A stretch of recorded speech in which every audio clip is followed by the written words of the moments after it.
What's good, family? What's good? How is everybody doing on this Thursday afternoon?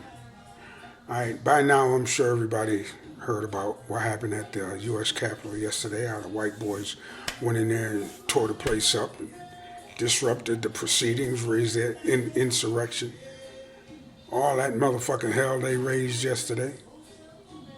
Y'all heard about that shit. But I'm gonna tell you something. While these white people running amok and doing their motherfucking thing, we got to be preparing for when they get done.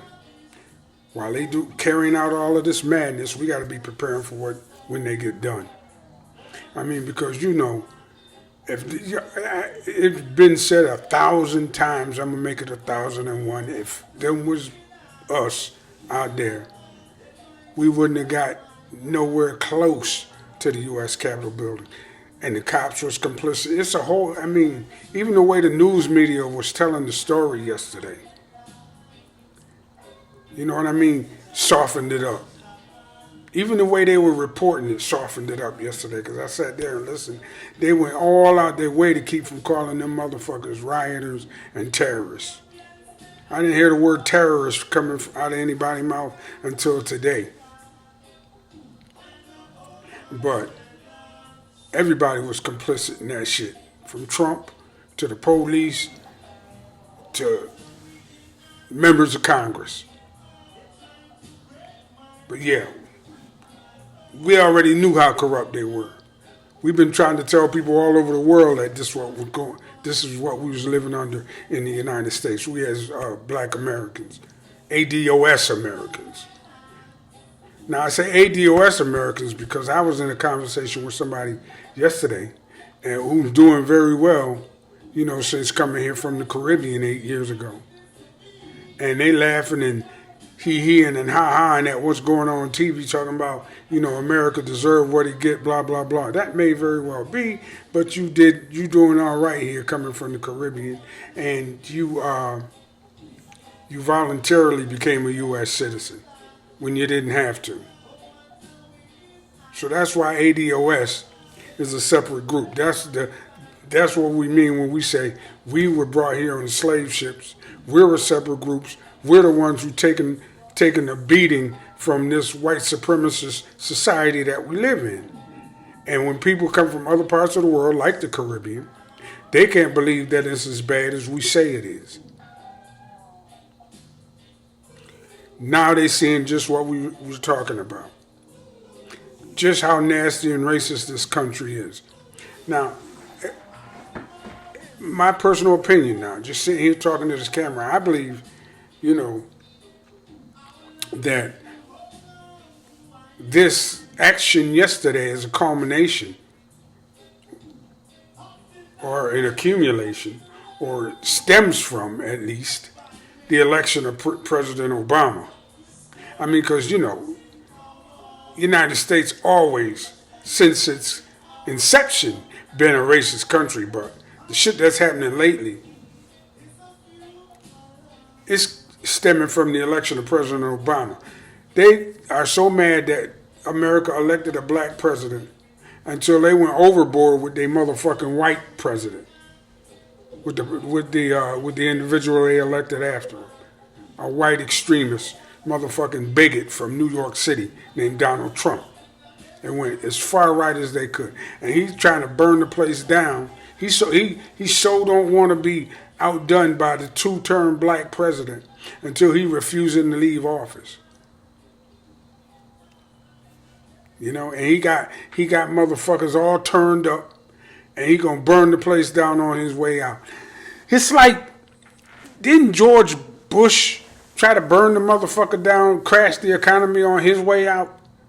Why do motherfucking Republican presidents tear shit up on their way out the door? I digress. But we black people, we're a whole different group. We're the ones that want to suppress and keep at the bottom. We're the ones, we are the reason Black Lives Matter was created. I mean, it ain't the same as what it was created to be, but In the beginning, Black Lives Matter was supposed to be about police brutality and police misconduct. Now it's morphed into something else, but white people still hate it because it's got the word black in it. And when the Black Lives Matter people went to D.C., they got the fucking shit beat out of them. Not because they was there to do anything for us black people, but the whole motherfucking idea of Black Lives Matter. Because that shit's been co-opted and remixed and it ain't even close to what it started out being. But the same, but you get the idea. They got their ass whooped when they got there. And these motherfucking white boys just walked in and took the fucking place. But anyway, like I said, it's because Obama got elected. And Obama is not even a pro-black, half-black man. He's not ADOS. He's not like me. He don't understand. He don't fucking understand. He ain't a member of the underclass. You know what I'm saying? So he come in, and he didn't intend to do anything special for black people, and he didn't. But you can't tell white people that. They just decided him being a motherfucking nigger is enough to push them over the edge. That's how much they hate us. And that thing you saw yesterday stems a lot, if not entirely from that, a lot from that. And then you got goddamn Trump, of course, pushing the motherfuckers over the edge. And you got a bunch of stupid motherfucking rednecks who don't realize that they're getting fucked too, running up into the motherfucking Congress. Tearing up shit. This ain't our fight, though. We gotta goddamn marshal our resources and prepare for the aftermath. Rally our resources and prepare for the aftermath. Because people, we as ADOS, we can't go no lower on the social scale. We can't do nothing but rise up. I say rise up, but what I mean is pool our resources and turn inward. Get serious about shit. You know? And I'm going to say all the cliche stuff. Do business with ourselves, buy black, all of that. Yeah, do all that shit. Because right now, we are all we have. And people say that shit all the time. But it's true. We're all we got. We got to be preparing for what these motherfuckers do after they get done fighting and acting like they mad at each other. Because y'all know the pendulum swing both ways. It swung way to the right when Trump was in office. Now it's going to swing a little bit back to the left and people getting mad. Because it's not like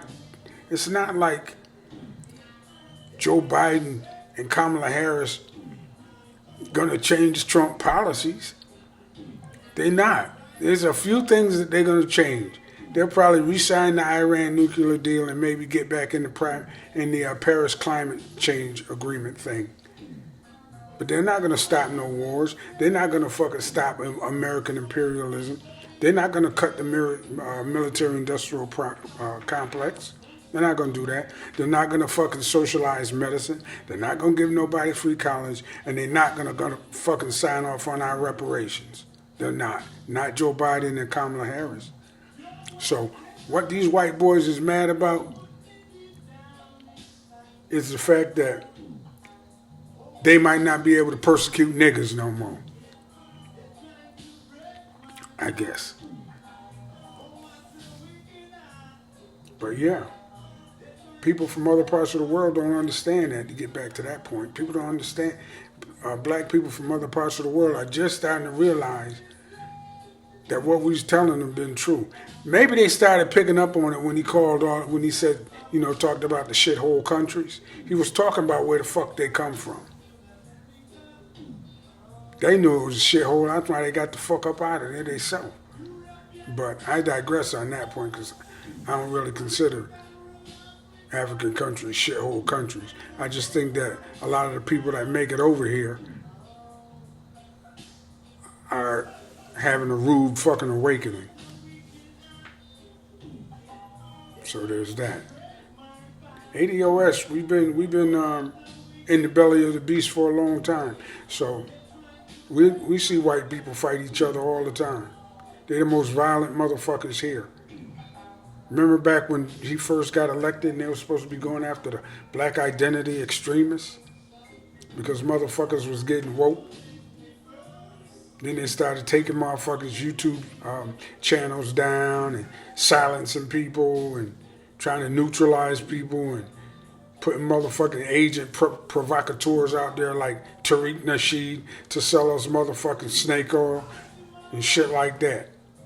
That was their response at the beginning of the Trump administration to quiet this motherfucking black awakening. You know, but it ain't quiet. At least I'm not quiet. I guess I'll make more videos going into the new year though, and talk some more about this shit. I had taken a break from the fight, but I don't know if I can wake one or two more people up. I'll be happy with that. You know, what I'm going to do though, in the closing minutes of this video, is I'm going to start a drill team down here in Jacksonville, a drill team.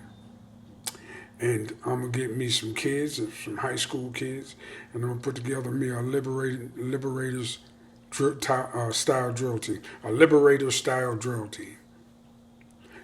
I talk about it. Damn, Professor Black Truth about to come on. I talk about it more as time go by, but hold on. I'll talk more about it as time go by, and I'm going to post some video on the development of this drill team, but it's going to be my first real drill team in Jacksonville. I'm going to start with, even if I have to start with just 3 kids, I'm going to do something. This is my last chance at it, and I'm going to see if I can build up a good drill team, and I'm going to instill some knowledge in the minds of some young black kids in this fucking community. To see if I can save me one more group of kids before I really retire. You know what I'm saying? But anyway, I'll keep y'all posted on that. And keep your head up. Watch out for the motherfucking crazy ass white boys. Much respect to Grandmaster Jay and Michi X and Antonio Moore and Yvette Carnell. Jason Black, Tariq. No, not Tariq. Jason Black and Professor Black True. I love both them cats, but what I do is I take what I need and I leave the rest. But I do that with everybody, as everybody should do. I take what I need and I leave the rest. But that's it for now, y'all. I guess I'll say goodnight. Keep your head up, though. Peace, and I'm out.